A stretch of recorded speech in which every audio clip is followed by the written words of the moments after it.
오늘의 본문 말씀으로 연구하고 가르치는 사람 에스라라는 제목으로 말씀을 전하고자 합니다. 오늘의 본문에 나오는 이 에스라서는 역사적으로 볼 때에 다윗 왕가가 남쪽 유다와 북쪽 이스라엘로 나눠진 이후에 먼저 당시 중동의 가장 강국이었던 아시리아 제국에서 북쪽 이스라엘이 멸망하고 또 그러한 중동에서 아시리아 제국이 또 바벨론 제국에 멸망하게 됩니다. 이 바벨론 제국에서 남쪽 유다가 이제 멸망이 되죠. 그때가 BC 605년입니다. 그때 바벨론에서는 예루살렘에 있는 성전도 파괴시키고 예루살렘에 있는 모든 귀족들과 인물들을 다 잡아갑니다. 포로 잡아가지요. 이렇게 된 것은 예레미야가 예언했던 것처럼 결국 멸망할 것이라는 것이죠. 어쩌면 말씀대로 살지 않으면 결국 멸망한다는 것입니다. 그리고 바벨론에서 포로가 될 것이고 70년 후에는 다시 돌아올 것이다 라는 예레미야 29장 10절의 말씀과 같이 이제 70년이 차서 이제 예루살렘으로 이제 포로들이 귀환하게 됩니다. 그러니까 망하기는 바벨론 제국이 망하였고 그 다음에 이 바벨론 제국을 또 멸망시킨 나라가 있어요. 그것이 바로 우리 성경에는 바사인데 우리가 일반 사회에서는 페르시아 제국 그러죠. 바벨론 제국이 페르시아 제국에 멸망합니다. 오늘날 말하는 이란입니다. 이란이라는 나라인데 그래서 바벨론 제국을 멸망시킨 이후에 이 바사 제국 왕 때 귀환하게 됩니다. 귀환을 1차, 2차, 3차에서 귀환하게 되는데 1차 귀환은 수룹바벨이라는 사람을 통해서 귀환하게 됩니다. 약 5천 명이 귀환하게 되는데 이때 예루살렘에 오니까 뭐가 없지요? 성전이 없어요. 그래서 성전을 건축하기 시작합니다. 그래서 처음에 생겼던 성전을 솔로몬의 성전, 이번에 두 번째 세워진 성전을 수룹바벨 성전 이렇게 됩니다. 그래서 이제 성전을 다시 세우고 정말로 그리웠던 거기에서 신앙생활을 합니다. 그래도 이 세월이 점점 흘러서 이제 신앙이 더 나태해집니다. 이때에 그러니까 수룹바벨에 의해서 귀환한 1차 귀환 이후에 58년 지난 후에 2차 귀환이 있는데 그때에 에스라 선지자 겸 학자에 의해서 이제 2차가 이루어지게 됩니다. 그것이 바로 오늘 읽은 이제 에스라입니다. 그러니까 에스라서 1장부터 6장까지는 수룹바벨에 의해서 1차 귀환하는 내용들이 기록돼서 성전 건축 내용이 기록됐고 7장부터는 2차 귀환으로 인해서 이루어진 내용이 기록됩니다. 그러니까 6장과 7장 사이는 얼마만큼 사이겠어요? 한 장 차이지만 58년의 그 차이가 있는 것입니다. 그 후에 또 3차 이제 귀환이 있게 되는데 그때의 중심 인물은 느헤미야입니다. 그러니까 느헤미야에 대해서는 다음에 있는 성경 느헤미야서에 기록되죠. 그 내용은 나중에 말씀드리려 하고 이제 에스라에 의해서 귀환된 2차 귀환 그 내용이 7장부터 나오는 내용입니다. 와서 보니 이스라엘의 신앙들이 나태해졌고 그 전에 바벨론 있을 때는 정말 눈물 콧물 흘리면서 곡을 위하여 기도하고 가슴 아파하면서 기도했던 그들이 귀환하고 나니까 그러한 아픔도 언제 있었듯이 그냥 평온해지고 나태해지고 신앙이 이제 변질되기 시작합니다. 이때 등장한 인물이 바로 에스라입니다. 이런 사회적인 상황을 보면서 에스라는 이 사회를 개혁하고 이 사회를 살리는 길이 바로 말씀인 줄 알고 3대 결심을 하게 된 것이 바로 오늘 본문 7장 10절 말씀입니다. 이 세상의 변화는 말씀으로 이룰 줄 알고 이제 3대 결심을 하게 되죠. 그래서 결국 신앙의 부흥이 일어납니다. 나라가 회복되어집니다. 그와 같이 우리의 개인의 심령이 또 교회가 또 나라 민족이 부흥하는 길은 오직 말씀밖에 없는 줄로 믿으시 바랍니다. 그래서 먼저 이 에스라는 뭘 결심하게 됩니까? 말씀을 연구하기로 결심합니다. 말씀을 연구하지 않으면 안 된다는 것이죠. 시편 111편 2절의 말씀 보면 이렇게 기록됩니다. 여호와의 행사가 크시니 이를 즐거워하는 자는 다 연구하는도다 라고 기록됐어요. 그러니까 어떤 것입니까? 이 연구한다는 뜻은 관심을 갖고 구하고 알아보고 캐묻는다는 뜻입니다. 하나님에 대해서 더 알아보고 더 관심 갖고 더 캐어 물어보는 거예요. 말씀을 그렇게 해야 한다는 것이죠. 여러분은 말씀을 연구하고 있습니까? 말씀을 더 알아보고 있습니까? 말씀을 더 캐어보고 있습니까? 그냥 교회에 왔다 갔다 하는 식으로 신앙생활을 하는가 사실은 한번 돌이켜보시기 바랍니다. 여러분의 신앙생활에 기쁨을 누리지 못한다면 거의 10중 8구는 왔다 갔다 하고 있어요. 말씀을 캐어묻지도 않고 연구도 안 하니까 그저 그런 거지요. 한 예로 말씀드린다면 제가 또 잘 쓰는 성경 구절에 잠언 18장 있는 말씀이죠. 우리의 언어 생활, 말로 인해서 우리의 생활이 이루어진다는 내용입니다. 내가 말한 대로 내가 살아간다는 것입니다. 민수기 14장도 그러죠. 우리 귀에 들린 대로 하나님이 시행하신다는 거예요. 내가 오늘 살아가는 이 모습이 내가 말하는 결론이라고 말이야. 내가 말하는 결론. 그래서 지난번에 그런 말씀 드렸죠. 아이고 힘들어서 못 살겠다. 뭐 수고한다. 힘들지 그런 말 쓰지 말자겠지요. 수고한다는 말 대신 어떻게 쓰자고요? 우리는 좋게 의미로 하고 있지요. 어떤 분이 봉사를 열심히 했어요. 막 땀을 흘리고 이렇게 봉사하고 있어요. 그럼 아우 수고했네. 그러잖아요 우리가. 그런데 그러지 말자 그 말이죠. 다른 말로 바꿔보면 어떻게 합니까? 당신의 그 봉사하는 모습이 너무나 아름답습니다. 수고했다는 말보다는 너무나 아름답습니다. 또 이제 어떤 분은 막 힘들게 이게 일하고 있어요. 그럼 어떻게? 아이고 힘들지. 힘든 것을 이야기해 주는 거예요. 그러나 그러지 말자는 거예요. 힘들지 맞쓰지 말라가야. 그럼 어떻게 해야 되겠어요? 상황에 따라 정말 당신이 봉사하는 것이 아름답습니다. 이렇게 표현을 달리하자는 거예요. 왜? 아름답다면 아름다울 것이고 수고한다면 수고할 것이고요. 어떤 분이 그런 이야기 하더라고. 수고한다면 자기는 되게 싫어한대요. 그래도 힘들 건데 수고한다니까 더 힘들대요. 그러지 말자는 거예요. 그래서 우리는 연구해야 됩니다. 연구.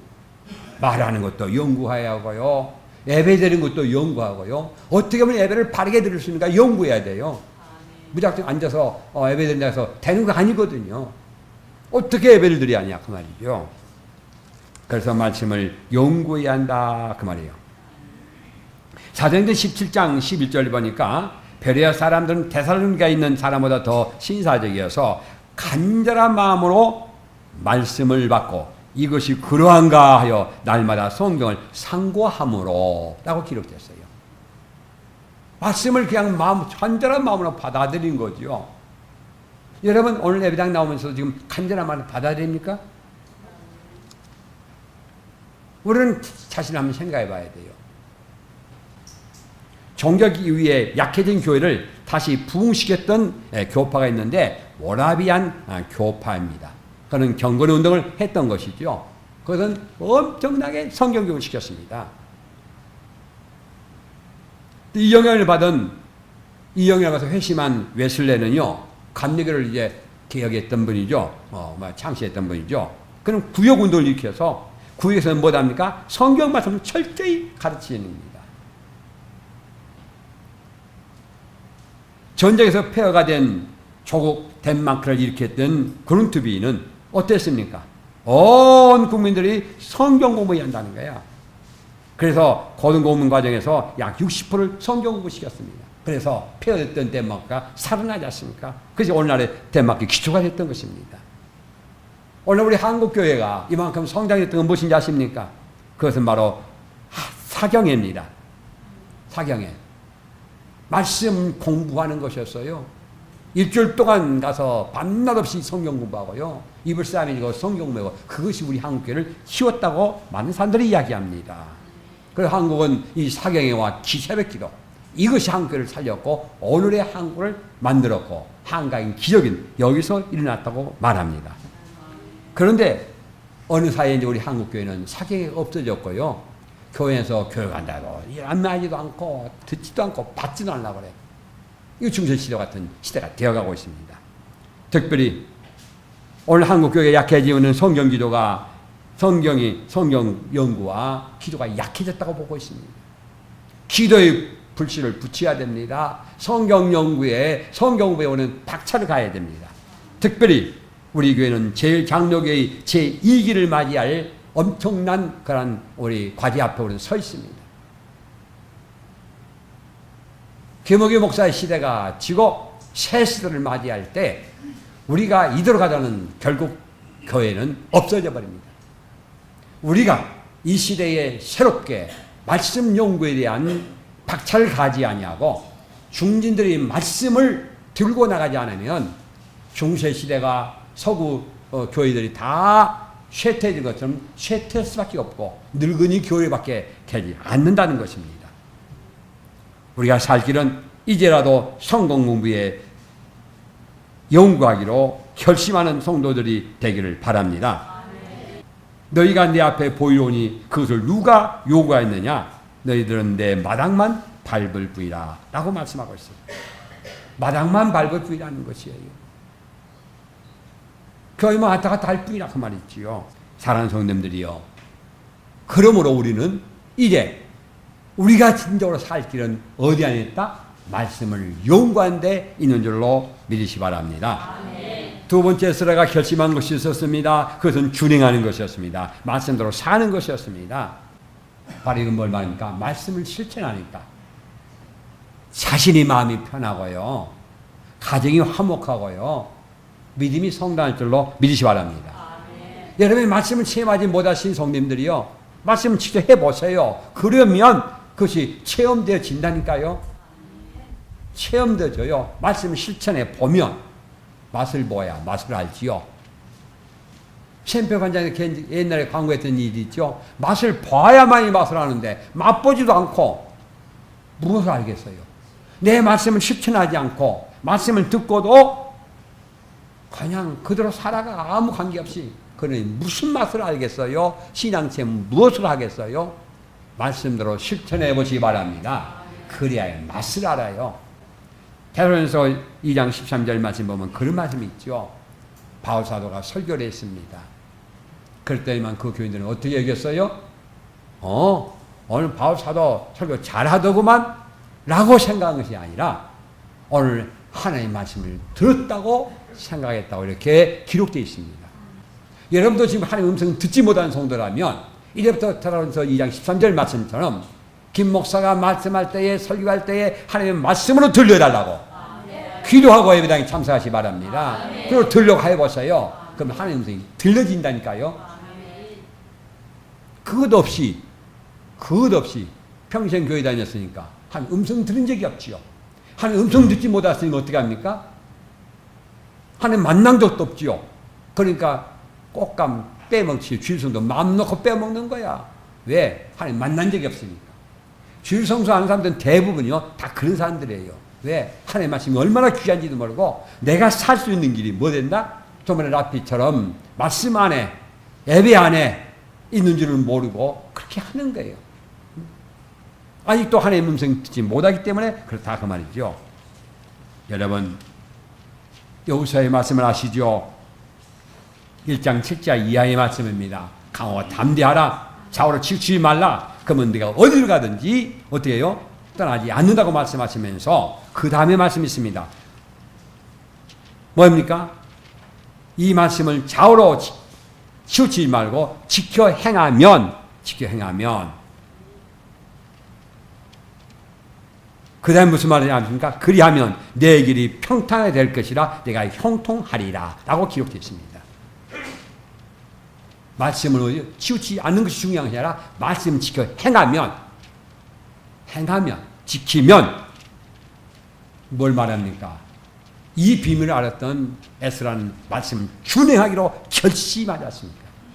오늘도 말씀대로 살기를 결심하는 성도가 되기를 주의 이름으로 부탁을 드립니다. 그랬더니만 여호수아가 가는 곳마다 형통했고 평탄한 줄로 믿으시 바랍니다. 세 번째입니다. 말씀을 가르치기로 결심했습니다. 여러분 잘 아는 손양원 목사님의 어머니가 계셨던 경상남도 함안 실원교회입니다. 그 어머니는 늘 이제 동네 사람들을 가르쳤답니다. 어떻게 가르치냐? 항상 우리 농촌이기 때문에 농사 있잖아요. 꽃을 따면은 동네 사람들 같이 또 꽃이 따고 나서 그 자리에서 11조를 딱 띄워놓고 하는 말씀이 이렇게 11조를 띈다네 하고 가르친대요. 또 마늘을 수확했어요. 그러면 마늘 11조 딱 띄어서 따로 담으면서 이렇게 11조를 한다네 하고 가르친대요. 여러분 가르쳐야 됩니다.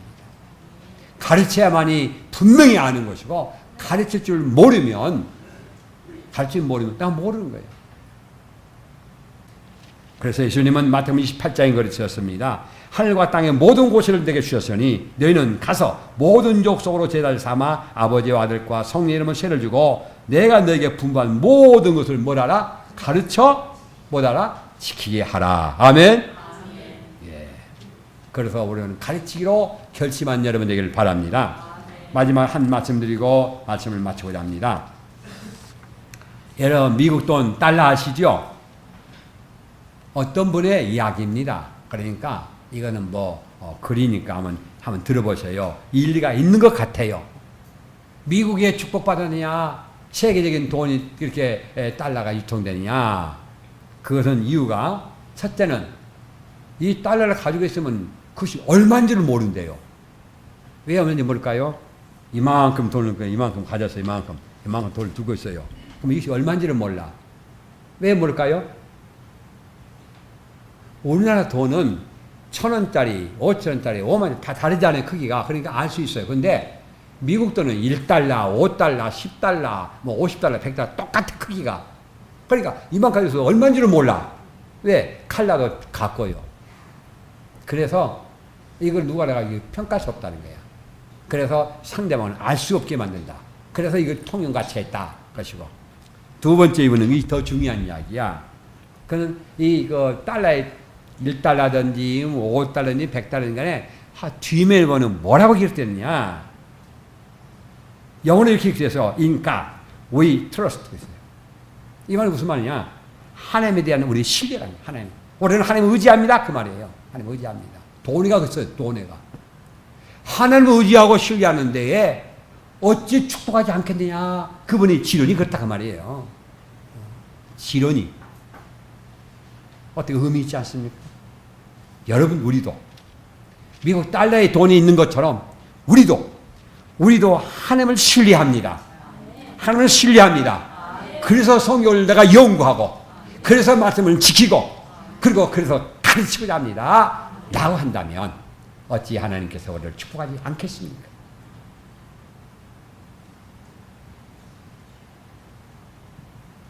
저는 달러의 돈을 이야기하자는 것이 아닙니다. 우리도 그와 같이 하나님을 신뢰한다면, 하나님을 의지한다면 우리 모두가 말씀을 못하고 연구하고 말씀대로 살고 말씀을 가르치는 여러분 되어서 미국의 번영처럼 여러분의 개인과 가정과 교회가 성장하는 계기가 되기를 주 이름으로 부탁을 드립니다. 기도하겠습니다.